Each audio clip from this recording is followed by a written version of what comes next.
방금 앞 시간에 제가 자본적 지출, 수익적 지출을 이야기했는데 이 자본적 지출이라는 것 계정 과목을 자산 처리한다고 적혀 있는데 유형자산 계정 과목으로 쓰는 거예요. 유형자산 계정 과목으로. 그리고 수익적 지출은 비용 계정 과목으로 수선비나 자동차는 차량 유지비 계정 과목으로 차변에 쓸 거예요. 대변에는 돈이 나간 거고 차변에 어떤 계정 과목을 쓸 거냐 그런 거예요. 그래서 일반적으로는 자본적 지출로 처리하시오, 수익적 지출로 처리하시오라고 적혀 있는데 그 조금 어렵게 내려고 할 때는 내용을 보고 판단하라고 해요. 그럼 여러분들이 수익적 지출은 현상 유지나 원상 회복하려고 하는 거다라고 생각하시면 돼요. 그래서 지금 교재 예를 들어둔 것도 건물 벽 도장 칠 다시 하거나 파손된 유리창이 깨지거나 그런 거에 대해서 다시 바꾸거나 기계장치의 소모품 교체하거나 차 타이어 교체 이런 것들이죠. 이런 것들은 그냥 우리는 전액 다 비용 처리하고 끝내는 거고, 근데 이런 게 아니라 건물의 가치를 증가시키는 엘리베이터나 에스컬레이터 설치한다든지 아니면 뭐 자동차의 엔진 교체한다든지 이런 것들은 뭐 3층짜리 건물을 7층짜리로 바꾸는 거예요. 그럼 증축한 거죠. 그러면 그 돈 지출한 거는 건물이라고 쓸 거다. 그런 이야기예요. 자, 그럼 자, 우리 다음 195페이지에 유형자산의 감가상각이라는 걸 볼게요. 그럼 이 앞 시간에 제가 감가상각이 뭔지를 먼저 설명하고 했던 이유가 이 감가상각이라는 것 우리가 이 자산을 사용하는 기간 동안 합리적으로 비용화시키는 과정이에요. 결국은 달아서 못 쓴다는 거야. 건물도 결국은 못 쓰게 되죠. 노후화되어서. 그런데 생각해보면 토지 땅이 달아서 없어지나요? 땅은 달아서 안 없어지죠. 그래서 토지는 감가상각을 안 하는 자산이에요. 또 우리가 유형자산 저와 같이 이야기하면서 제가 임시계정이라고 했던 계정 과목 있죠. 건설 중인 자산.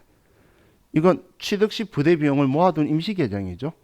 그럼 지금 취득하기 위해서 돈 들어가고 있는데 같이 달았다고 줄이는 건 말이 안 되겠죠. 그래서 유형자산 계정 과목에서는 토지하고 건설 중인 자산은 감가상각이라는 걸 하지 않을 거예요. 그럼 그 외 자산들은 사용하면 이제 그 가치가 하락을 할 건데, 자, 그럼 우리가 감가상각이라는 걸 하려고 그러면, 자, 우리 사용하는 기간 동안 합리적으로 비용화할 거라 그랬는데, 그럼 얼마를 어떻게 비용화할 거냐, 이제 그 방법에 대해서 이제 보려고 하는 거예요. 그럼 우리가 가치가 달았다고 표현하려면 처음 알아야 될 게, 자, 감가상각의 3요소라고 하는데 취득 원가를 알아야 돼요. 얼마간 쓸 수 있는지, 얼마 주고 취득했는지, 그리고 이 자산을 얼마간 쓸 수 있는지 내용 연수가 필요해요. 내용 연수 혹은 내구 연한이라고도 하고, 그리고 우리가 쓸 수 있는 기간이 지나서 이 자산을 판다면 그럼 얼마를 받을 수 있는지 잔존 가액이 있어야 돼요. 이 세 가지를 알아야 우리가 올해 감가상각을 얼마 할 거냐라는 걸 이제 판단을 할 건데, 사실 우리 자동차나 건물이나 뭐 이런 것들 가지고 있으면 컴퓨터든 뭐든 이런 것들은 매일매일 달아서 없어지죠. 가치가 하락하지만 그걸 매일매일 인식하는 건 비효율적이라는 거예요. 그래서 이 감가상각은 기말에 한번 정리할 거예요. 정리를 하게 될 거예요. 기말에 한 번만. 그럼 자, 예를 들면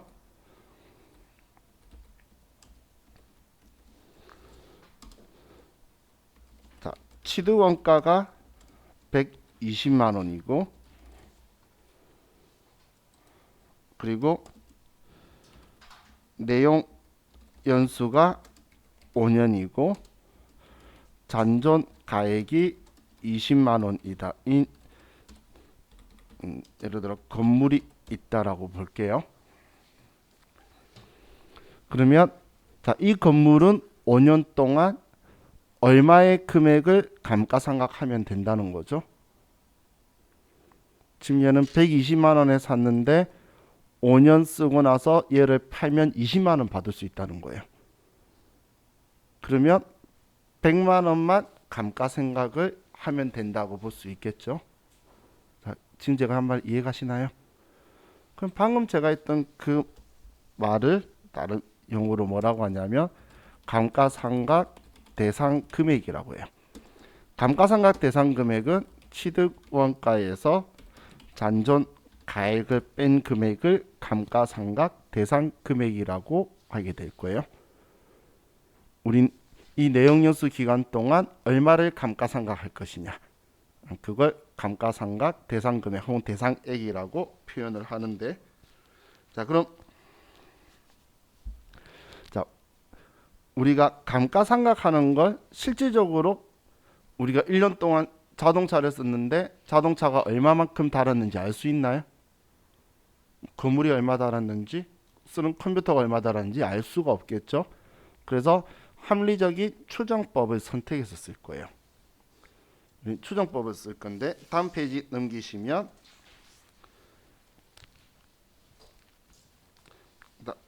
오른쪽 197페이지의 계산 방법을 쪽에 있는 걸 먼저 볼 거예요. 자, 그럼 감가상각 방법에서 첫 번째 정액법이라는 게 있어요. 정액법이라는 건 뭐냐면 매년 같은 금액이 상각되는 방식인 거예요. 그럼 방금 제가 예를 들었던 그 숫자를 가지고 120만 원에 취득했는데 5년간 쓰고 얘를 처분하면 잔존가액이 20만 원 되는 자산 가지고 예를 든다고 봤을 때 이 정액법이라는 방법은 매년 같은 방법이기 때문에 감가상각 대상 금액을 내용 연수로 n분의 1 해주면 돼요. 그럼 방금 제가 썼던 금액 가지고 하면 120만 원 빼기 20만 원을 하고, 그럼 100만 원을 내용연수 5로 나누면 20만 원이 되게 되겠죠. 그럼 매년 20만 원씩 5년간 상각해가는 방식이 우리 정액법이라는 거예요. 그럼 이거에 대해서 회계 처리를 하면, 자, 우리는 회계 처리하는 방법은 두 가지가 있어요. 하나는 직접법으로 처리하는 게 있고 하나는 간접법으로 처리하는 게 있는데, 자, 차변에는 감가상각비라고 해서 500번대나 800번대 어디에 사용하던 자산이냐 그에 따라서 비용 처리를 20만 원 할 거고, 그리고 대변에 직접법이면 직접 유형자산 계정 과목을 대변에 써서 장부 금액을 20만 원 줄여주는 방식인 거예요. 그런데 간접법이라는 건 직접 줄이지 않고 감가상각비라고 하고, 그리고 나서 취득원가는 손 안 대고 그대로 두면서 차감 계정인 감가상각 누계액을 쓸 거예요.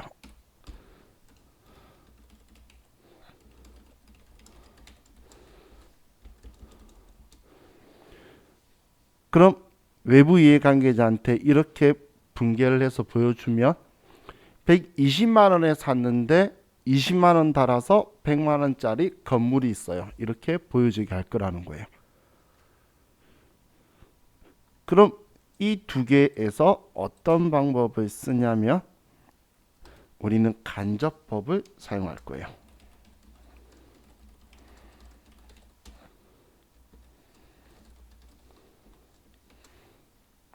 얘를 쓸 거예요.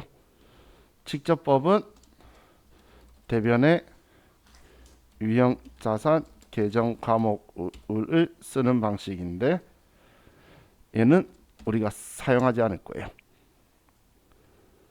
자, 왜 차감적 계정을 쓰냐면 자, 우리가 직접법으로 쓰는 곳에서 우리 회사의 기계장치가 1억짜리 기계장치가 있어요. 그럼 이 기계장치는 좋은 기계장치인가요? 안 좋은 기계장치인가요? 그건 알 수 없죠. 그런데 표현할 때 차감 계정을 달아서 예를 들어서 100억에 샀는데 지금까지 99억이 달아서 1억짜리 기계장치라고 표현해주면 여러분들이 봐도 그렇게 봤으면 아 노화된 기계가 있구나라고 생각할 수가 있겠죠. 또 기계장치라는 건 제조업에서 생산 목적으로 쓰는 건데 이렇게 노후화된 게 있으면 과거에 100억에 샀으면 지금은 더 많은 돈이 또 재투자돼야 되겠구나라고 유효한 정보를 더 볼 수 있다는 거예요. 그럼 우리는 지금 장부에 기록하는 걸 보고 있지만 궁극적인 목적은 재무회계는 외부 이해관계자에게 유용한 정보를 주는 거죠.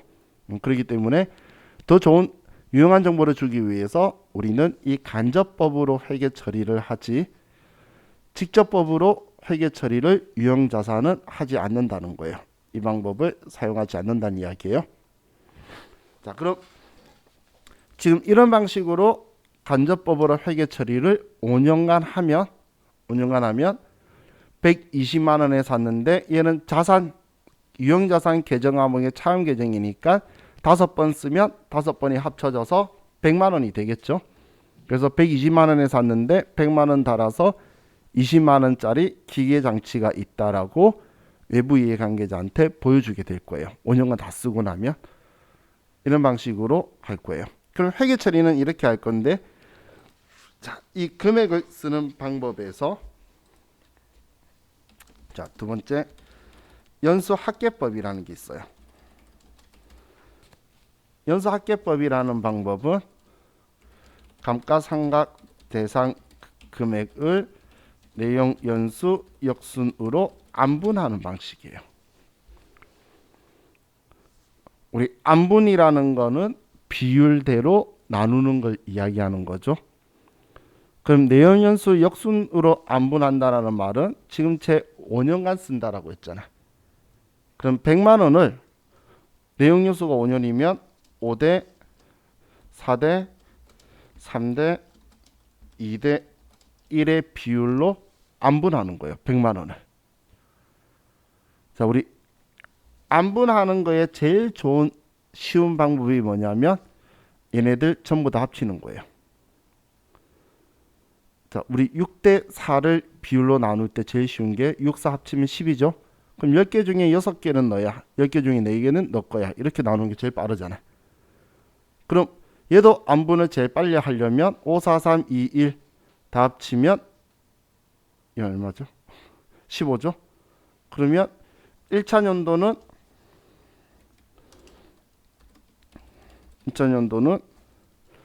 계산할 때 감가상각 대상 금액 120만 원에 20만 원 뺀 100만 원 곱하기 15분의 5를 하는 거예요.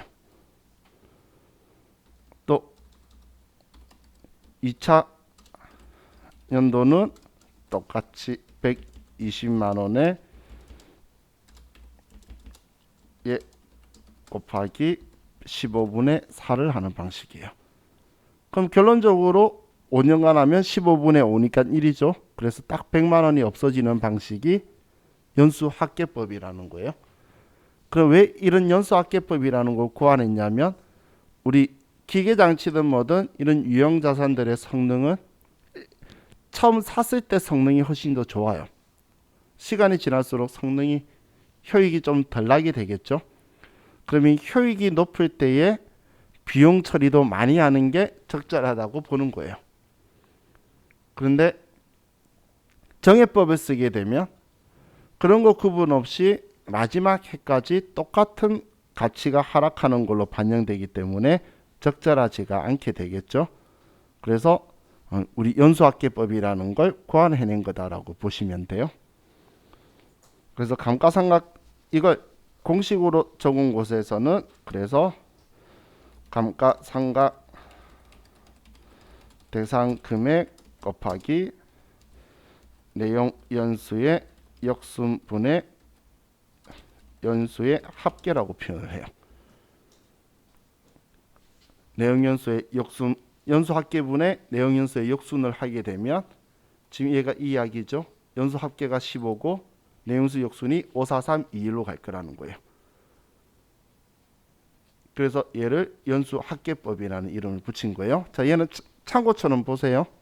정해법은 아셔야 되고 무조건 연수 합계법은 어쩌다 한번 이론에 나오는 거예요. 정해법은 실계도 나와요.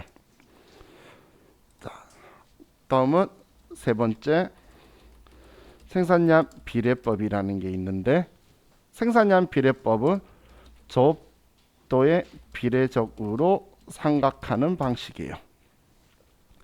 조업도라는 건 뭔가 생산의 기준을 잡았으면 몇 개 생산하는 거다라고 했을 때 그 생산량에 맞춰서 비례적으로 그냥 움직이는 거예요.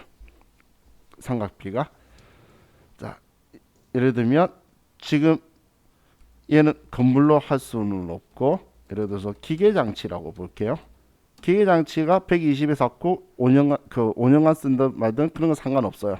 120에 샀고 얘 다 쓰고 나서 20만 원을 받을 수가 있다면 얘는 먼저 파악할 게 총 예정 생산량을 보는 거예요.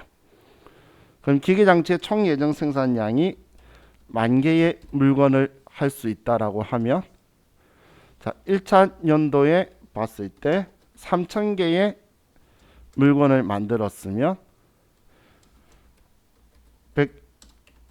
120만 원에 20만 원 뺀 이 금액에 예를 들어 2,000개 만들었으면 총 생산량 중에 20%만큼 달았다고 보는 방식이에요. 그럼 2차 연도에 예를 들어 5,000개를 만들었어요. 그러면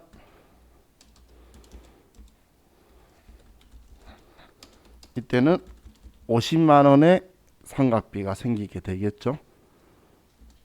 그럼 3차 연도에 주문이 암만 많이 들어온다 하더라도 이 기계는 3,000개 이상은 못 만든다는 거예요. 그럼 마지막 해에는 이건 그래서 내용 연수가 제가 의미가 없다라고 한 거예요. 생산량에 비례적으로 많이 만들면 많이 닳고 작게 만들면 작게 닳는다고 하는 방식인 거예요. 그래서 이 생산량 비례법은 공식이 감가상각 대상액 곱하기 실제 생산량을 총 예정 생산량으로 나눠주는 거예요. 그럼 이 생산량이다, 뭐 시간이다, 몇 시간 돌아가는 이런 것도 있겠죠. 그런 기준점을 조업도라고 하는 거예요. 그래서 뭐 예를 들어서 지금은 안 그런데 옛날에는 탈수기나 뭐 이런 것들은 몇만 시간 회전하면 고장 나도록 맞춰서 만들었다고 하죠. 그러면 몇 시간 돌렸냐에 따라서 얘의 감가상각비를 계산하는 거 비례적으로. 근데 지금 제가 적은 이 세 가지 방법의 특징이 감가상각 대상 금액이라는 걸 먼저 계산하는 방식이에요. 한마디로 잔존가액인 20만 원을 빼고 계산을 시작했죠. 그래서 제가 이 세 개를 같이 먼저 뭉친 거고, 그러면 네 번째 정률법이라는 거는 정률법은 얘네들하고 방식이 틀리고 얘는 미상각 잔액 곱하기 정률을 쓰는 방식이에요. 미상각 잔액이라는 거는 감가상각 안 한 금액을 미상각 잔액이라고 하겠죠. 그래서 미상각 잔액은 취득가액 빼기 감가상각 누계액이 되겠죠.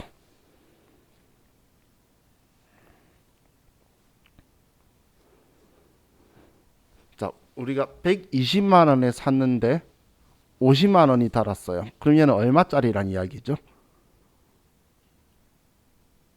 120만 원에 샀는데 50만 원의 감가상각이 일어났다라고 하면 얼마짜리 유형자산이 되죠? 70만 원짜리죠. 그 70만 원이라고 보여주고 싶은데 우리가 70만 원이라 보여주는 게 아니라 120만 원에 샀는데 50만 원 달았다고 보여주는 거잖아요. 그럼 그때 120은 취득 가격이 되고 70만 원이 장부 가격이 되는 거예요. 70만 원짜리를 보여주고 싶은데 120에 사서 50만 원 달았다고 보여주는 거예요. 그럼 지금 방금 제가 이야기한 게 120에 샀는데 50만 원 달았다고 표현한 거랑 같은 공식이죠. 그래서 미상각 잔액이나 유형 자산의 장부 가액이나 같은 말이에요.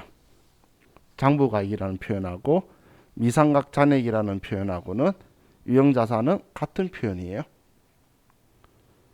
취득 가격에서 감가상각 누계 뺀 거. 자, 이거 금요일날 제가 엄청 많이 여러분한테 장부 가액 얼마예요? 계속 그럴 거예요. 왜냐하면 이제 유형 자산도 팔 건데 유형 자산을 팔면 어느 자산이든 간에 내 장부에 적혀 있는 금액하고 내가 판 금액의 차이가 처분이익, 처분손실 나올 거잖아요. 그렇기 때문에 장부 가액이 얼마인지 알면 딱 그 결론이 나와야 되는데 딴 방법을 딴 금액이 나오면 틀렸다는 이야기예요. 자, 그럼 자, 이 정률법은 방금 똑같이 120에 샀는데 5년간 쓰고 20만 원의 잔존가액이 있다 하더라도 정률법은 그런 거 안 따져요. 그럼 정률이라는 건 기획재정부에서 이미 업종별 자산별 나눠둔 정률이 있어요. 이 정률이 제조업 같은 경우에는 0.451인데 그러면 1차 연도는 감가상각을 한 적이 없으니까 120만 원이 시작이겠죠. 얘 곱하기 0.451을 한 게 1차 연도 상각비예요.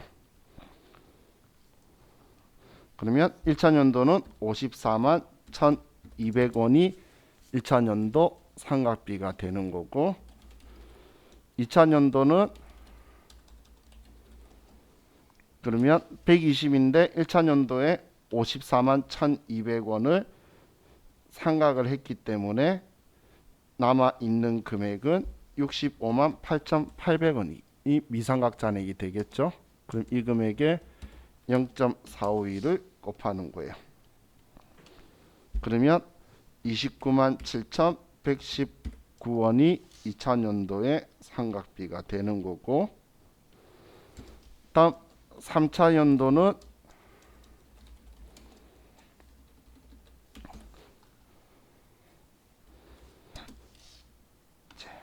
이 금액에 하면 36만 1,681원이네요.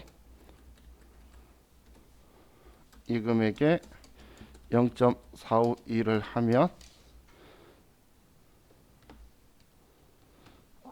하면 16만 3,118원이 되는데 이렇게 하면 문제가 발생하게 돼요.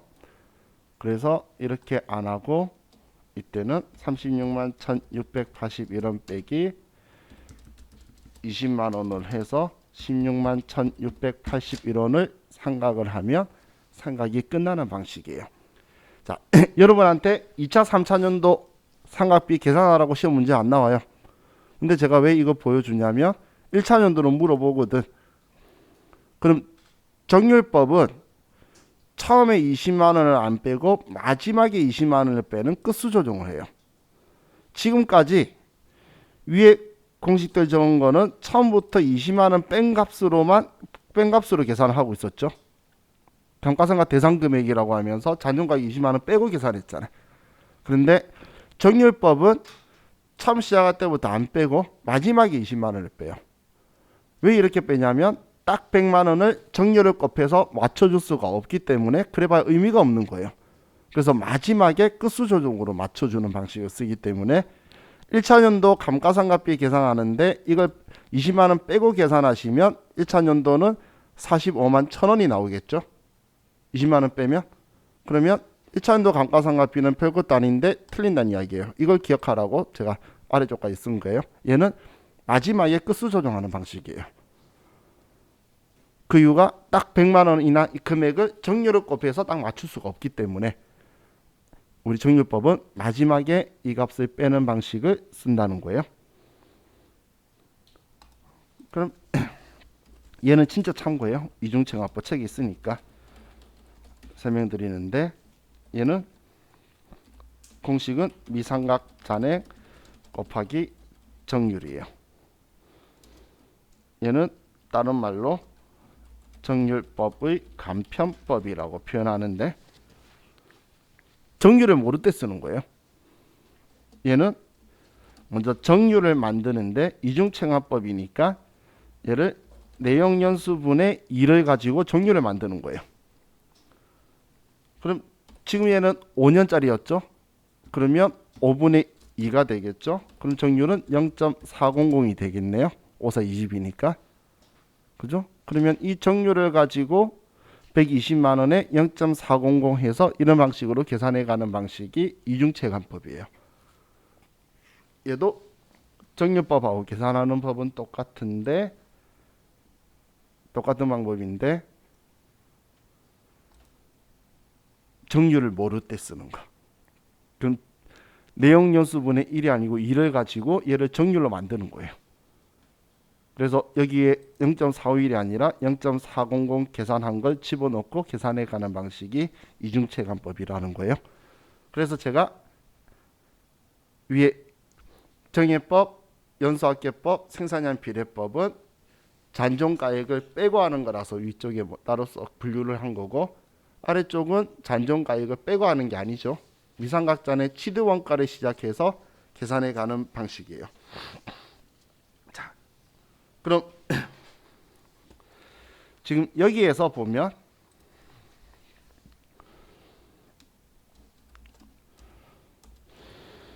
1차년도 감가상각비 계산했던 거 보면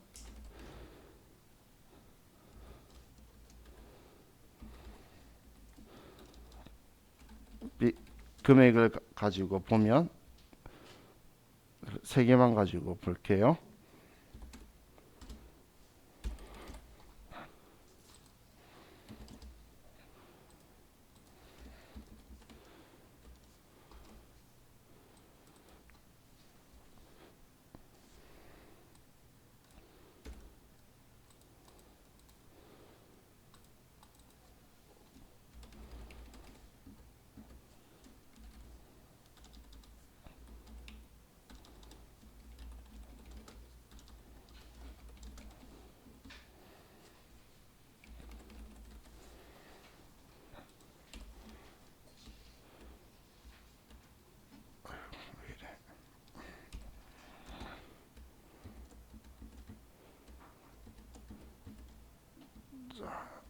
얘를 봤을 때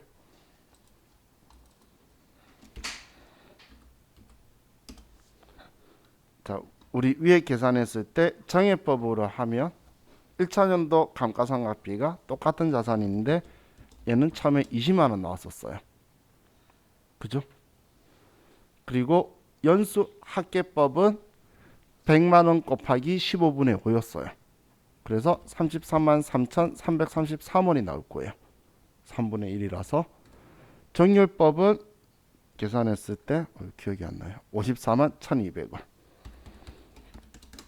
이 금액이 나오는데, 지금 제가 이 금액을 이렇게 쓴 이유는 시험에서 1차년도 상각비 문제가 나오면 계산할 필요 없어요. 무조건 정률법이 제일 크고 무조건 정해법이 제일 작을 거예요. 이건 불변의 법칙이에요. 무조건 정률법이 제일 크고 정해법이 제일 작아요. 그럼 이거 계산하고 있는 건 시간 날리는 행동이죠. 이렇게 정률법이 제일 큰 이런 방식을 뭐라고 표현하냐면 체감법이라고 표현을 해요. 초창기에 상각비가 막 집중적으로 몰아서 나가고 뒤로 갈수록 상각비가 줄어드는 방식이에요. 그래서 이런 방식이 우리 체감법이라는 정률법이다라고 기억하시면 돼요. 그럼 우리가 지금 저와 같이 191페이지에 있는 계산 방법까지 봤는데 저하고 지금 유형자산 부분 다시 정리 한번 하고 오늘 마무리합시다. 다시 189페이지로 가서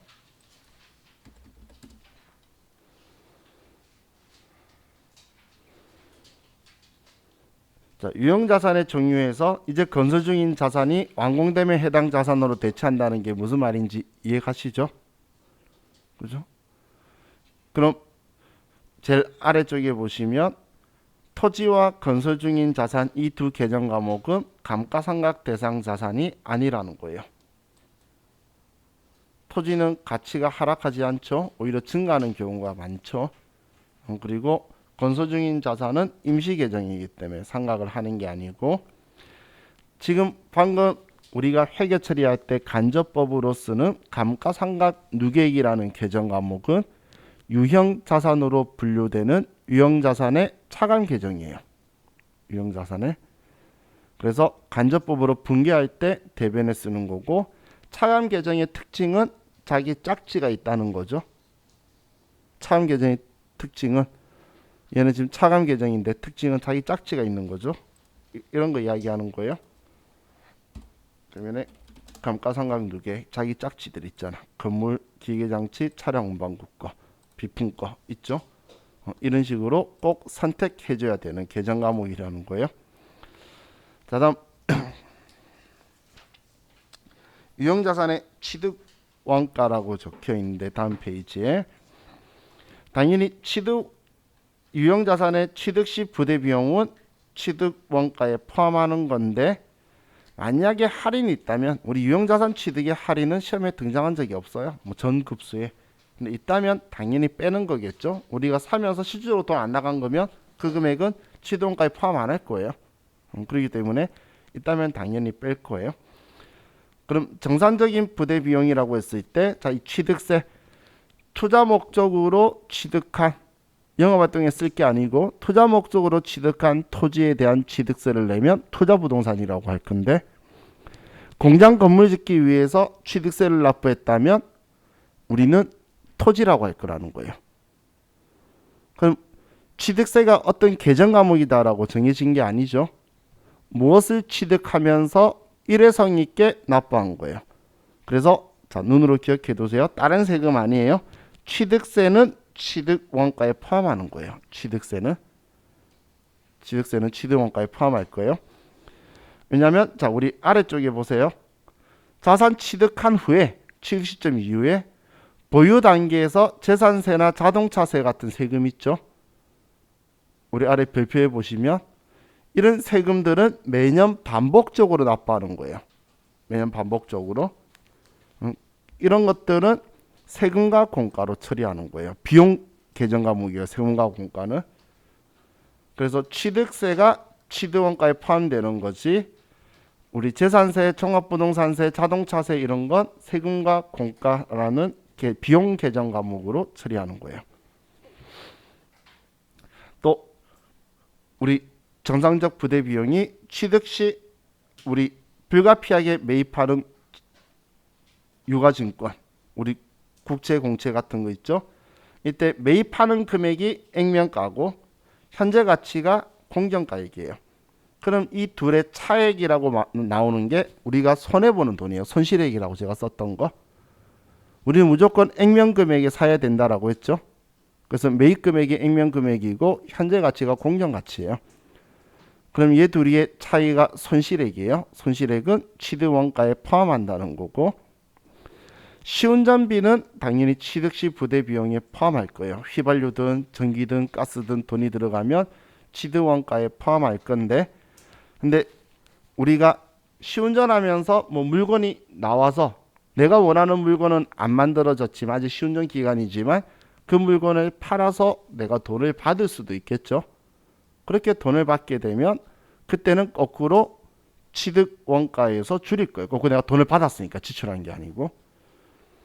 그리고 나머지는 우리 뭐 외부 운송한다든지 설치한다든지 그리고 우리가 설치하기 위해서 설계하고 관련된 우리 지급하는 수수료 적혀 있죠. 이것만이 아니고 자, 공장 건물을 지을 거예요. 그럼 땅을 샀죠. 그럼 건물 지으려고 땅 샀는데 그냥 그 기존에 못 쓰는 건물이 하나 있는 거예요. 그럼 그 건물을 철거해야 하는데 우리 회사 공장 건물을 짓겠죠. 그럼 그 건물 철거비도 토지의 취득원가에 포함하는 거예요. 그 건물을 없애야 땅을 쓸 수가 있잖아요. 영업활동이 사용 가능한 장소나 상태에 도달하는 시점까지가 취득원가라 그랬죠. 그러면 토지라고 쓰는 거예요. 그럼 그 건물을 없애고 나서 그 건물을 그 땅을 사용할 수 있도록 평탄화 작업하거나 토지 정지 비용하는 돈도 전부 다 토지라고 할 거예요. 이게 영업활동에 쓸 수 있는 범위예요. 범위가 훨씬 더 넓죠. 자, 그리고 이 자산을 취득할 때에 자본화 대상인 차입 원가, 돈 빌려 오거나 한 거에 대한 이자라는 이런 것들도 전부 다 취득 원가에 포함할 거예요. 그럼 별 표시 적혀 있는 건 우리가 일반적으로 일상생활에서는 여러분들 집 사거나 건물 살 때 땅값 따로 건물값 따로 이렇게 쓰나요? 그렇게 잘 안 쓰죠. 그런데 회계에서는 건물은 가치가 하락하고 토지는 가치가 하락하지 않기 때문에 따로 구분해서 써줘야 한다는 거예요. 왜냐면 건물은 감가상각 할 거고 토지는 감가상각 안 할 거거든.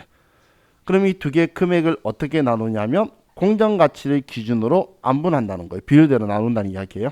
공정가치의 비율로 토지의 공정가치와 건물의 공정가치로 비율대로 나눠줄 거란 이야기예요. 자, 그리고 이제 192페이지에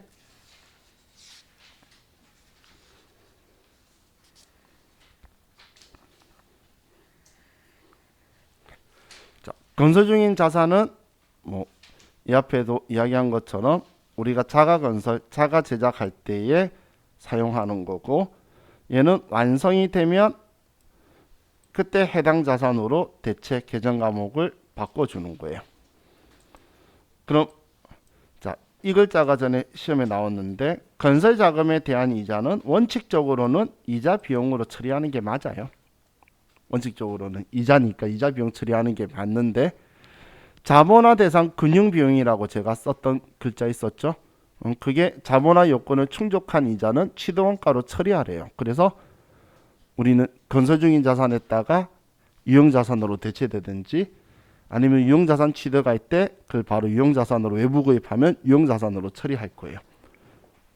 그래서 지금 얘가 2번이 실기에서는 자주 나오는 거고 이론에서는 전에 1번도 같이 지문으로 해서 등장한 적이 있어요. 자, 다음 자본적 지출, 수익적 지출은 제가 자본적 지출은 자산으로 처리하고 수익적 지출이면 비용 처리하자라고 했죠. 자본적 지출이라 그러면 대면에 돈이 나가고 차변에 돈이 들어간 유형자산 계정 과목을 쓰는 거예요. 차량 운반구다, 기계장치다, 건물이다라고 쓰는 게 자본적 지출이고 수익적 지출은 수선비다. 근데 자동차의 경우에는 돈이 많이 들어가서 차량 유지비라는 계정 과목으로 별도로 통지할 거예요. 자, 그럼 이제 195페이지에 유형자산의 감가상각이 있는데 감가상각은 우리가 자산을 사용하는 기간 동안 내연수 동안 체계적이고 합리적인 방법으로 회계기간에 배분한다고 적혀 있는데 이걸 비용화시키는 거예요. 비용화시키는 과정인 거지 얘가 지금 얼마짜리라고 평가하는 과정이 아니에요. 미래에 여러분들이 저를 또 만난다면 다른 이제 상위 과정이 만난다면 얘를 평가하는 거 제가 보여드릴 분개를 하게 될 건데 지금 감가상각은 평가하는 게 아니에요. 비용화시키는 과정이에요.